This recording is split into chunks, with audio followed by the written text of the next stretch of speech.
E por falar em saudade, um dia Olha, você... uma outra coisa. Ahm, eu, eu e a Raquel, agora estava a ver que eu e a Raquel também atuámos lá uma vez. Com ele tiroteio. Atuaram, deram aulas, fizeram animações. Nós gostávamos muito deste ambiente, porque na realidade, isto sentes nós que ninguém nos ouve, o lado de maior formalidade das danças de salão não nos atrai muito, pessoalmente. Nós não gostamos muito. Gostamos do lado mais criativo, gostamos do lado mais livre, que era uma coisa que vocês representavam muito, e até nos vossos espetáculos. Mas era um sítio muito fácil de poder descontrair e explorar um bocadinho mais na pista de dança. Eu sei que eu e a Raquel fazíamos muito isso, olhávamos para o cartaz quando era necessário e depois andávamos a perseguir pares pela pista de dança. Algumas coisas que nós não sabíamos bem como é que era, quais eram as variações, e então éramos mesmo stalkers, andávamos atrás, andávamos assim na diagonal, eu espreitava e ia comentando na Raquel, ou então ela comentava, agora dá uma volta no canto, agora olha que isto é preciso, que eu não sei o quê. Então experimentávamos tudo, mas à nossa maneira, e isso, e sentíamos muito, uma abertura muito grande no ambiente para poder fazer isso. Não sei se isso é comum ou se é diferente de outras experiências de danças de salão. Acho que não é muito comum, por acaso acho que o nosso baile também tinha isso de especial, porque não sei se também por termos convidados de outras escolas, por termos shows que não tinham a ver com danças de salão, mas nós tínhamos pessoas que vinham de outras áreas da dança, que não só das danças de salão, ou que faziam outros estilos, portanto, sei lá, acho que havia um bocadinho essa liberdade para experimentar e para dançar e para partilhar outras coisas, não sei, nós chegámos a ter pessoal de dança contemporânea, também a Cecília Odeck vai fazer um show a meio. E havia muita gente que, portanto, nos bailes de danças de salão não dançava danças de salão, mas que dançava também, que experimentava outras coisas. Sim. Não te lembras, Nuno? Lembro-me, Acho que foi um baile da primavera onde houve pinturas corporais. pinturas corporais. Sim. Acho que até foi uma amiga minha que veio fazer, a Olga. Sim, eu acho que era um bocadinho isso que caracterizava esses bailes, e que é uma pena também, pronto, para deixar de ser feitos, porque acho que, como tu estás a dizer, sim, havia bailes de dança de salão, mesmo na altura que nós às vezes íamos com os alunos e não sei o quê, mas para te ser muito sincero, a gente não se sentia, pelo menos eu falo por mim, eu não me sentia confortável, ou eu não me sentia bem-vindo. Lembro mais de ir ali a um bar, eu não sei onde é que era, não interessa quem é que organizava, nem sequer posso dizer, mas era ali ao pé de Alvalade, e terrível. Eu lembro-me de ir lá e de sentir, bué, quem é que é este, estás a ver? Estar aqui com os alunos e, epá, isso, foi isso que nós tentámos sempre, criar um espaço que fosse welcoming e que desse, pronto, as boas-vindas a qualquer escola e a qualquer grupo que viesse. Sem segundas intenções de todo, mas tentar que a comunidade das danças de salão fosse um bocadinho similar à da salsa, ou à da kizomba, ou da bachata, mas pronto, eu acho que foi um bocadinho... Pronto, nós tentámos fazer isso, não sei se depois aconteceu, mas a gente não pode mudar o mundo, não é? Olha, eu tenho aqui, uma das coisas, estava a ver aqui algumas fotos, uma das coisas que nós tínhamos também era essa contextualização, as pessoas sentiam que tinham... Outras coisas estavam a acontecer, que na zona do bar, muitas vezes, ou as pinturas faciais, ou não sei o quê, ou havia febras. E nós lembrei-me, tínhamos uma salinha de estar, uma coisa assim, em que tínhamos lá coisas, jogos, para quem, ou para miúdos irem jogar, ou para quem quisesse sair, e tínhamos lá o SingStar. E eu lembro... eu tenho, para lá... Deixa-me aqui compartilhar. Eu lembro que contei um que Cá estou eu. Ah, A cantar com o Nuno e eu lembro-me que o Nuno quase que me insultou porque eu só cantava. Ah, não exprimia, não dançava enquanto cantava e tu estavas um bocado aborrecido com isso. Rapidamente fui substituído pela Raquel, que obviamente tem mais a ver com a tua. Eu sou muito mais reservado e a Raquel puxava muito mais para esse teu lado de espetáculo e havia. sim, essas fotos. Esta programa estava estragada, que isto tinha isto era tudo nosso, ou seja, muitas coisas que lá estavam era sofás dos meus avós, uma televisão minha antiga, não sei o quê, então tinha esta ideia de casa. O slogan do Estúdio 8 era Estúdio 8, a casa da dança. E nós fazíamos isso dessa forma. Acho que o baile das danças de salão incorporou perfeitamente, que era sempre que que chegava alguém, nós recebíamos as pessoas à porta e íamos mostrar o espaço todo. Explicávamos como é que se passava, o que acontecia, Yeah. e isso mudava a atitude das pessoas totalmente. E sentiam-se livres para se expressar, sentiam-se à vontade com a diferença. Olha, vou pôr aqui mais, este é do quarto, vai. Ei, meu Deus. Isto foi uma animação. Sim. Mas as fotografias são muito más. Eu estava vestido ali, que horror. Estava com uma roupa terrível, eu ali. Um body de veludo. Ia ter a ver com o tempo. Pois, assustador. Nós tivemos um tema que era anos 80, lembram-se? Se Foi calhar tão giro, se calhar foi isso. Faz mais sentido. Eu posso ver qual é que era. Dos anos 80. Não, Eu, por acaso, agora nem faço a menor ideia que bailes é que existem aí mesmo em Portugal. Não sei que bailes é que ainda são feitos. Neste momento não deve haver nada, não é? Pois não neste momento, mas digo. A Airlis continua, no Tropic Dancer continua sempre regular. Aliás, eu sou o DJ da sala de latinas Salsa. e africanas. E continua com uma boa, apesar de que é sempre difícil, porque eles têm ali encargos grandes, mas continua com alguma dinâmica. Mas eu acho que também tem a ver com aquela zona que é boa, não é? Oeiras, agora não sei se tem muito, se o resto das danças não tem grande dinâmica. Não vejo. Pois, um dos problemas do baile, muita gente dizia, era a localização. Havia pessoal que não gostava muito de ir para ali, de estacionar o carro ali, né? Pronto, porque era um sítio um bocadinho escondido. Mas depois o espaço era espetacular, quer dizer, realmente nem tudo era perfeito, mas o espaço em si era espetacular. Isso Sem foi dúvida que... risco nosso, porque isso é normal noutras zonas, noutros países, até escolas de dança em zonas industriais, mas cá não há para tudo. Na realidade, é o que eu estava a dizer, há um certo fechamento. Provavelmente algumas pessoas em sítios mais deslocados do centro têm mais facilidade que nós, como um projeto alternativo perto do centro de Lisboa. E isso é complicado. Acho que há mais espaço para escolas muito grandes e muito centradas, e isso foi uma das razões pelas quais nós fechámos e parámos, porque nos estávamos a autodestruir. Aliás, uma das coisas que me aconteceu não foi por causa disso, mas abriu a janela, foi na altura em que fechámos, eu fiquei com diabetes, com tanta diabetes tipo 1, não é? Mas é uma janela, é uma doença com autoimune de base genética, mas abriu, porque de repente a gente fazia tanta coisa, estávamos tão estressados em chegar a todo lado e estávamos sempre a cuidar muito dos professores e tínhamos essa responsabilidade, nunca facilitámos. Muitas coisas mal nós fizemos, mas nunca... A primeira coisa que acontecia era pagávamos aos professores, tudo. E mesmo que não tivéssemos a ganhar nada.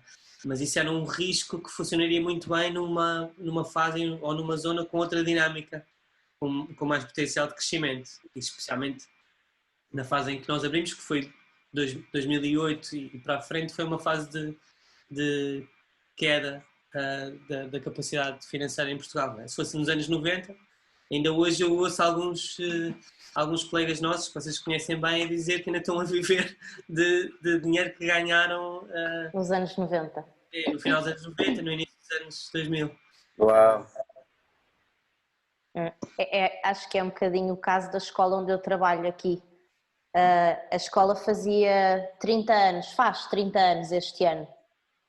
E no início, quando a escola foi criada aqui na Suíça, na parte francesa da Suíça, eles foram pioneiros em vários estilos de dança. Um deles foi salsa porto-riquenha, só havia salsa cubana. E na altura eles tinham turmas com 50, 60 pessoas, imaginas? Foram pioneiros no West Coast Swing, pioneiros em Disco Fox, que em Portugal não se dança, mas aqui dança-se muito. Pronto, e na altura, como foram a primeira escola a ter esses estilos de dança, ganharam muito dinheiro. Claro que hoje em dia já não é assim, não é? Já há muita concorrência, mas na altura não havia. Isto, ainda ouço alguns colegas, até agora nesta fase, com alguma comunicação de outros sítios do país, a dizer: a gente agora na pandemia, se a gente só tem um máximo de 10 alunos, não sobrevivemos. Eu e a Raquel somos uns desgraçados, já ficávamos contentes. De ter 10. Olha, desgraças à parte. Eu se calhar vou propor fazer aqui uma coisa, porque na realidade as fotografias estão muito piores do que aquilo que eu imaginava. Estão muito mazinhas. Também tem a ver com outra fase. As câmaras eram piores, mas... Não havia telefones com câmara. Fazíamos assim de qualquer forma. Eu ia sugerir aqui também para não alongarmos demasiado, também isto é para ser uma coisa levezinha e para pessoas que também não tiveram a oportunidade de estar nestes bailes, de criar aqui uma memória do Estúdio 8 para pessoas que também gostam do Estúdio 8, mas não estiveram lá. Vou passar aqui os cartazes que tenho. Eu acho que tenho de quase tudo. E pronto, e a gente pode comentar um bocadinho e lembrar-se de alguma coisa. Sim, boa ideia. E fechamos com isso. Então, vou compartilhar lá, desktop. Lá está. Ora, aqui está. Conseguem ver, não é? Sim. Este eu já tinha mostrado, que era o do primeiro baile. Esta estética, nós estávamos um bocadinho à procura desta onda com classe no início, mas este clássico menos espampanante, não é? Que eu e a Raquel somos grandes fãs de Fred e Ginger, mas há algo de sóbrio que nós gostávamos muito e aí nós identificávamos mais com essa parte da dança salão, ou seja, sempre gostámos mais do lado clássico e não do lado tão espampanante, não é? E fomos à procura disso logo na primeira imagem, tentávamos criar um bocadinho logo esse espírito, esses valores. Passou logo para o quinto? Mas porquê? Não sei porque estou no quinto. Vou tentar aqui de novo. Vou tirar o primeiro.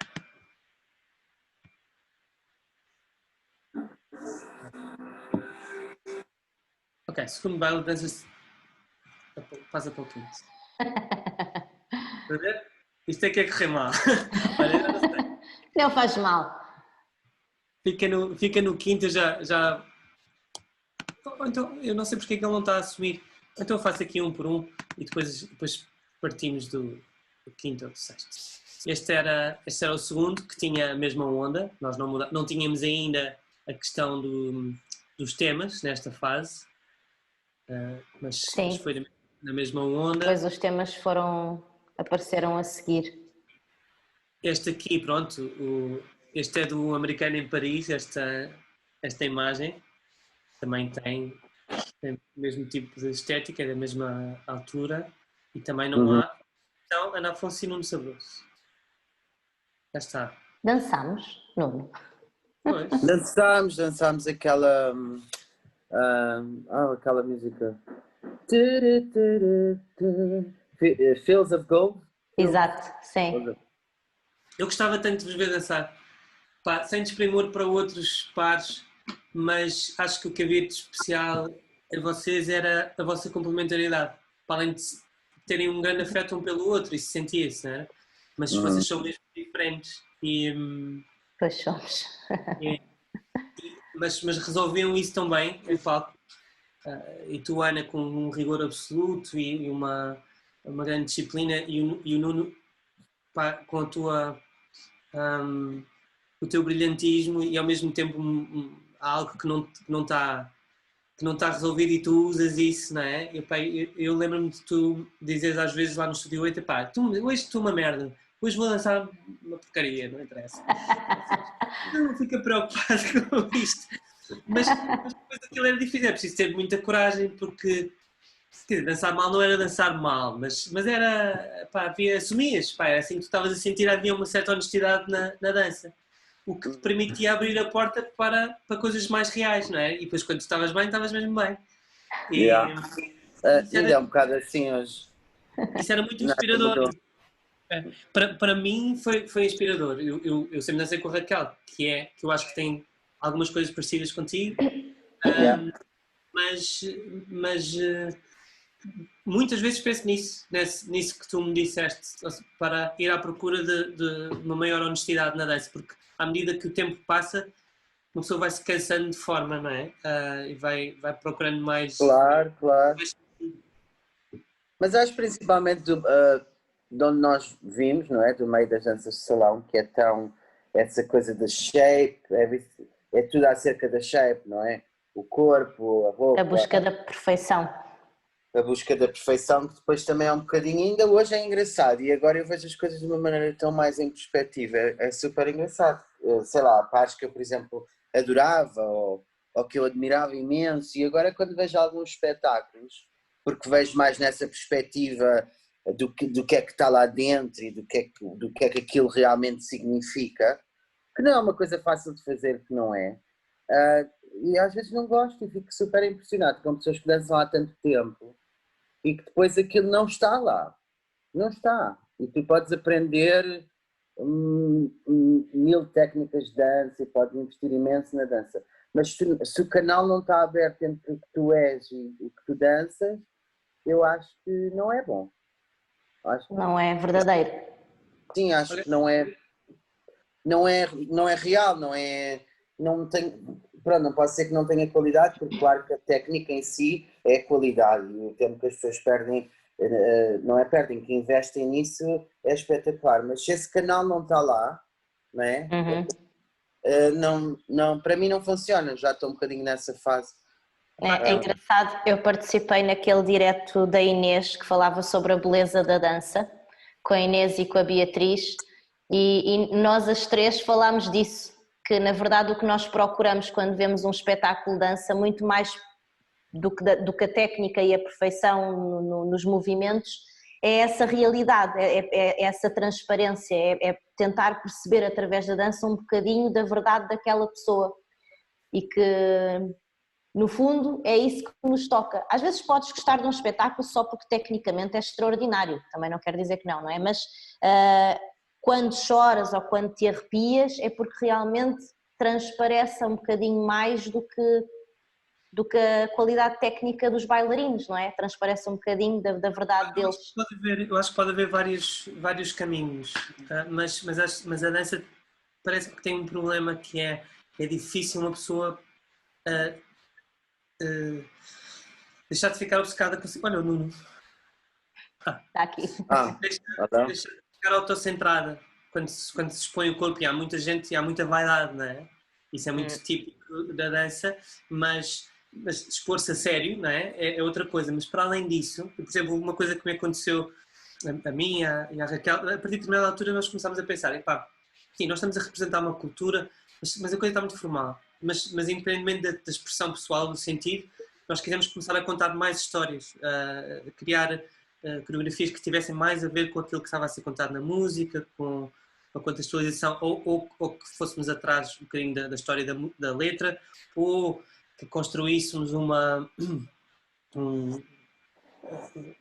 fizéssemos uma história, por exemplo, do passado da salsa na relação com o jazz, ou na relação com o início, com o mambo, várias coisas. Pô. E nesse sentido nós criámos uma coreografia que foi o Venta Negra,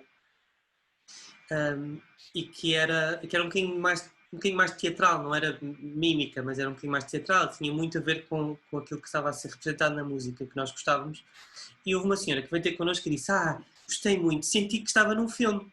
E eu adorei. Eu assim, epá, isso foi das coisas melhores que me podiam ter dito, porque eu posso ter limitações, mas não faço as coisas por nada.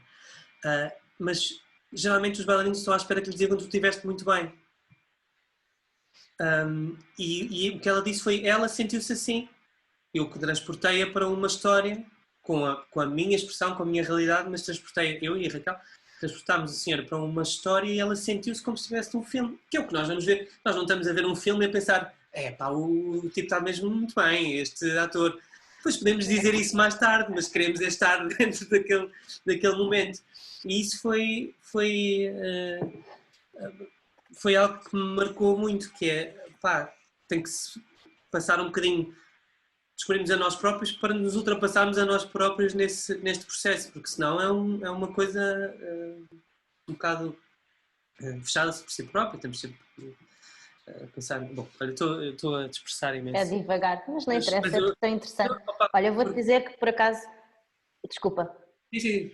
Quando estive a preparar o nosso direto, andei à procura de vídeos nossos e de meus com o Nuno e com outros bailarinos, também com o Rui lá no Estúdio 8.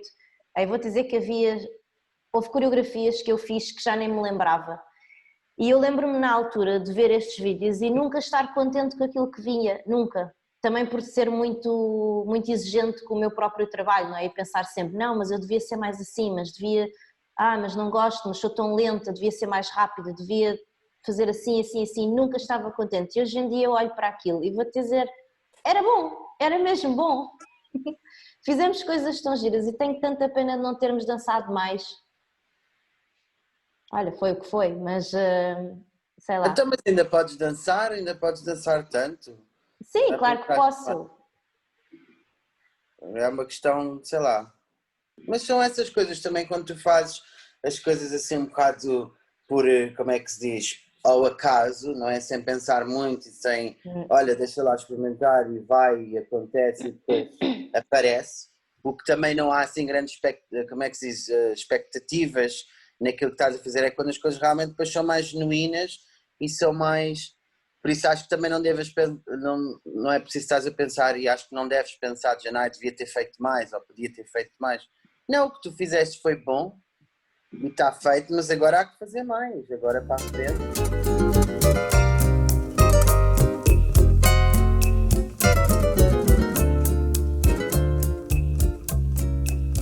Nesses mesmos lugares, na noite, nos bares, onde